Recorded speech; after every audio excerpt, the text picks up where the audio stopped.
Welcome to the Anthem gameplay series. In this first video, we'll take a look at story, progression, and customization. The world of Anthem is a chaotic and ever-changing world abandoned by the Shaper gods. Humanity survives either in fortified cities or with the use of javelin exosuits. Javelins are key to your survival by giving you superhuman abilities. Fly, swim, fight, and explore anywhere within the world. That's where you and your friends come in. Part explorer, protector, and adventurer. You are an elite group of pilots called freelancers that are sworn to protect humanity and uncover the mysteries of the world. In the world, the dangers all stem from one mysterious power. The Anthem of creation is everything. To control it is everything. Okay, but what could he even do with it? What could you do with the power of life and death, creation and destruction? He would be a god. Imagine all the good that we could do. We decide what's best for the world. The power of pure creation at our fingertips. Your story begins in the middle of this conflict. It will be up to you to head out on missions, silence Shaper ruins, confront enemy factions, and most importantly, ensure that the Dominion do not get their hands on the Anthem of creation. Before you head out on these missions, you need to prepare your javelin. Unlock 4 base javelin suits and then build any number of loadouts to customize them for different playstyles. The Interceptor is built for speed, lightning fast and incredibly agile to get in and out of harm's way. The Ranger is built for precision, highly versatile and ready to unleash firepower. The Colossus is built to deal destruction. What it lacks in agility, it makes up for in brute strength and defensive combat power. The Storm is built for extraordinary elemental attacks, devastating power, and light armor.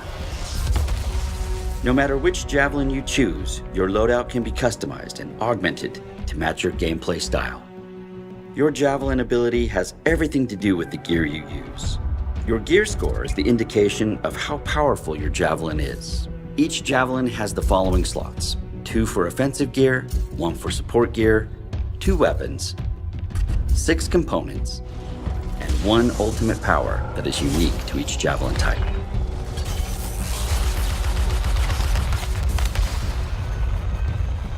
In this case, we have 4 loadouts ready to go for the Ranger. Each one I've set up for different playstyles.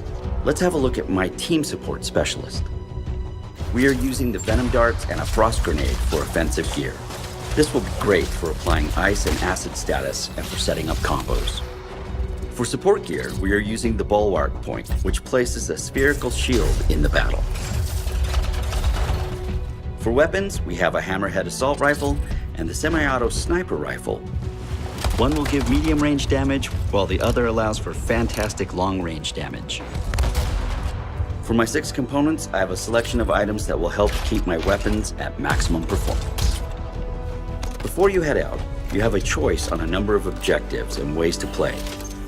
Continue your critical story mission, pick up quests from people in the fort, including your crew, enter one of the formidable strongholds, or explore the open world in free play. Let's start by checking in with Halleck and continue with one of our story missions. It's just us and the Dominion now. Good. It's a freelancer job. Always has been. Ready, Javelin 1? Ready when you are. We've got your back. You go there and you kick some ass. In this first fight, we are going up against the Dominion Fury. A Fury. The Dominion aren't playing games. Be careful. The Fury hits incredibly hard and will regenerate itself. It will be important to keep moving and use cover or the Bulwark Point. 2 things to remember: protect yourself and time your attacks to do maximum damage in bursts. The Storm is set up for maximum damage using elemental attacks like Lightning Strike and Flaming Orb. Its quickening field will reduce cooldowns within its perimeter, allowing everyone to use their offensive powers more often. Timing your ultimate attacks with your team will ensure enemies like the Fury won't have a chance to regenerate. There, you got them. You survived a Fury. You best head back to the fort. I'll let Tazza know we need to talk. At the end of each mission, head back to the fort. Collect your loot, customize your javelin, pick a new suit, and head out for more. This time, let's enter free play. In free play, the map is open to you to explore the way you want, head in any direction, and discover endless activities and receive missions along the way. Run into other players on the map, or call in a friend when you need an extra set of weapons to take down the deadliest creatures the world has to offer. Here we see the Colossus and Interceptor are opposites in almost every way, making them a great pair in battle. The Colossus is built to be in the middle of the fight, with its heavy weapons and durable shield. Taunting enemies with Battle Cry will keep enemies focused on it. This will allow the Interceptor to charge in and out of the fight, inflicting its melee damage without being attacked. Powers like Wraith Strike will send out a shadow version of the Interceptor. Or use the target beacon to mark an enemy, then charge in with the Spark Dash to finish it off. In Anthem, build your ultimate arsenal of javelins. Head out into the world and unleash your power. Stay tuned for the next installment that shows you the expanding shared world of Anthem and its massive endgame, including a look at our strongholds.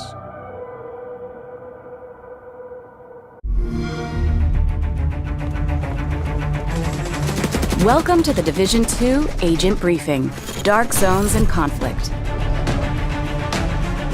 7 months after the virus outbreak, Washington, D.C. is on the brink of collapse, threatening the fate of the entire country. You, agents of the Division, are the last line of defense. At launch, the Division 2 will offer a realistic and immersive experience, including an accessible range of online multiplayer activities across 3 new Dark Zones and Conflict, our organized PvP modes. After attempts to eradicate the virus failed, quarantined areas quickly formed and an insufficiently tested chemical was deployed, DC-62. The results were devastating. DC-62 proved to be just as lethal and left a path of desolation across concentrated areas of the city. Dark Zone, the Division's intense mix of PvP and PvE, is returning. The Dark Zone is a unique environment filled with rewards, where anything can happen and no one can be trusted. Agents will now be able to access 3 different Dark Zones, each with its own distinct environment, landmarks, and challenges, and with up to 12 players sharing the same zone. The 3 different Dark Zones host a wide variety of environments and gameplay, providing players with a renewed experience and different challenges every time they play. The walled-off Dark Zones have remained untouched by scavengers, leaving these areas filled with high-level equipment. But some of these items are toxic and will need to be extracted before they can be used.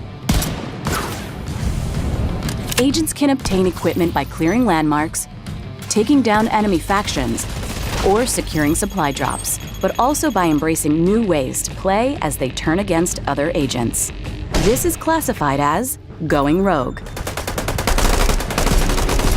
Rogue agents can now lockpick supply crates, steal other agents' contaminated gear before extraction, and hack SHD terminals to obtain valuable resources.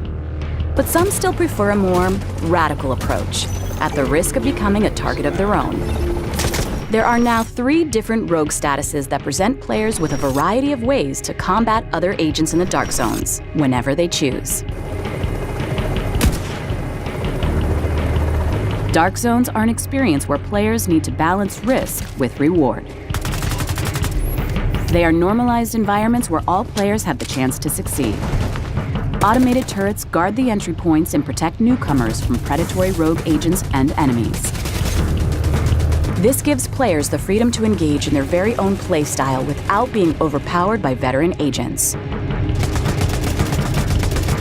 While Dark Zones remain an accessible challenge, Occupied Dark Zones, our most brutal version of the Dark Zone, will also be available at launch. With no rules to keep anyone safe and higher rewards, this will be a true contest for survival of the fittest. Conflict, our organized PvP experience for The Division 2, will also be available at launch. Conflict modes pitch a team of 4 SHD agents against a team of 4 rogue agents across domination and skirmish game modes in 3 new maps located outside of the main story. These modes feature their own progression system, granting rewards that players can bring back in the main open world of The Division 2. In domination, teams battle for control of 3 capture zones. Stay in the zone with your team, or perform special actions to keep scoring and deny the zone to the opposing team, using your skills and agent toolbox wisely. In skirmish, each team aims at reducing the opposing team reinforcement to 0. This mode supports intense and highly tactical engagements where communication is the key to victory when aiming for the top of the leaderboard. The Division 2's Conflict and Dark Zones experience will continue to evolve as part of our commitment to post-launch, and players can look forward to new areas and new modes in the coming months. You will decide how you will want to achieve your mission, as a team or standing alone. Agents, welcome to The Division 2.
For the players. Rated M for mature.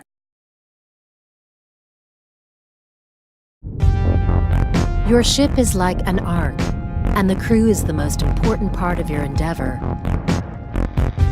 If you die, you will respawn as one of them, with all of your abilities and flaws included. New captain promoted.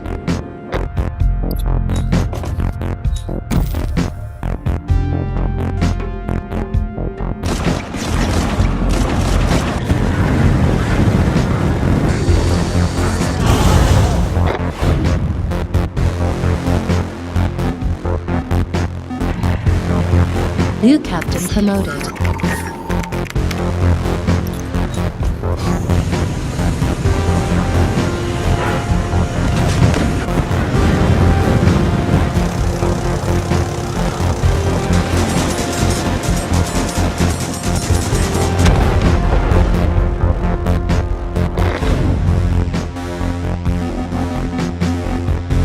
New captain promoted.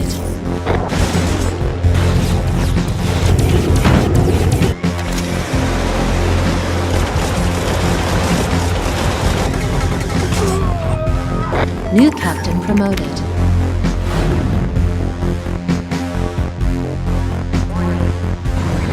As long as crew members are alive, so are you.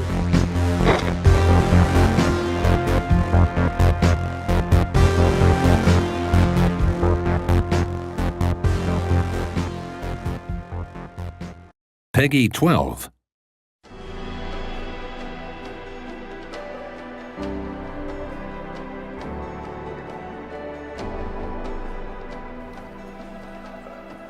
For many, the allure of medieval fantasy RPGs is so obvious, so captivating.